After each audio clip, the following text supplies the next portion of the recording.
తెలంగాణ ప్రజల్లారా ఒక్కటి దయచేసి మీ అందరు కూడా ఆలోచించాలని నేను విజ్ఞప్తి చేస్తాను. 2004 నుంచి 2014 వరకు ఇదే కాంగ్రెస్ ప్రభుత్వం అధికారంలో ఉంది కదా.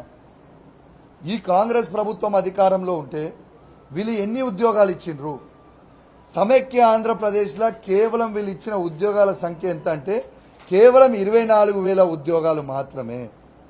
దాంట్లో 42% తెలంగాణ కంటే కేవలం 10,000 ఉద్యోగాలు మాత్రమే వాళ్ళు ఉన్న 10 సంవత్సరాలలో ఇవాళ తెలంగాణకి ఇచ్చింది ఉద్యోగాలని.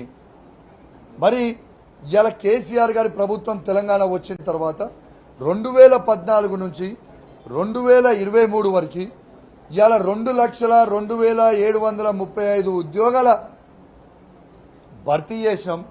ఇలా భర్తీ చేసింది 1,60,083 ఉద్యోగాలు, 42,652 ఉద్యోగాలని ఇలా ప్రాసెస్లో పెట్టినాం.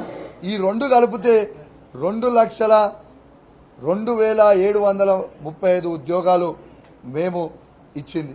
అంటే మీరు ఆలోచన చేయండి. నేను ఇలా కేసీఆర్ గారు చేసిర్రా లేకుంటే ఇంకెవరన్నా చేసిర్రా ఒక్కసారి తెలంగాణ ప్రజలు మొత్తం కూడా ఆలోచన చేయాలని నేను కోరుతా ఉన్నాను. ఇంకా 30,000 ఉద్యోగాల నోటిఫికేషన్లు ఇవ్వాల్సిన అవసరం ఉంది. నేను ఈ గౌరవ ముఖ్యమంత్రి గారిని డిమాండ్ చేస్తా ఉన్నాను. మేము ఇచ్చిన 2,32,000 ఉద్యోగాలు కాకుండా అదనపు 2 లక్షల ఉద్యోగాలు మీరు జాబ్ క్యాలెండర్ విడుదల చేయాలి. మీరు విడుదల చేయండి, మేమేం తొందర అంటలేం. మీరు విడుదల చేయండి. ఆ విడుదల చేసిన తర్వాత మీరు అన్న 2024 డిసెంబర్లోనే ఈ 2,32,000 ఉద్యోగాలు కాకుండా అదనపు 2 లక్షల ఉద్యోగాలు మీరు జాబ్ క్యాలెండర్ రిలీజ్ చేయాలని ఈ ప్రభుత్వాన్ని నేను డిమాండ్ చేస్తా ఉన్నాను. నేను ఇంకోటి కూడా సూటిగా ఛాలెంజ్ చేస్తా ఉన్నా.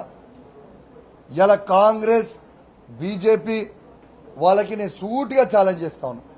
ఈ భారతదేశంలోనే ఏ రాష్ట్రంలన్నా కేసీఆర్ గారు ఇచ్చిన దానికంటే ఎక్కువ ఉద్యోగాలు ఇచ్చిన రాష్ట్రం మీరు చూపిస్తే ఇదే అసెంబ్లీల సాక్షిగా నా ముక్కు భూమికి రాకి క్షమాపణ కోరుతా.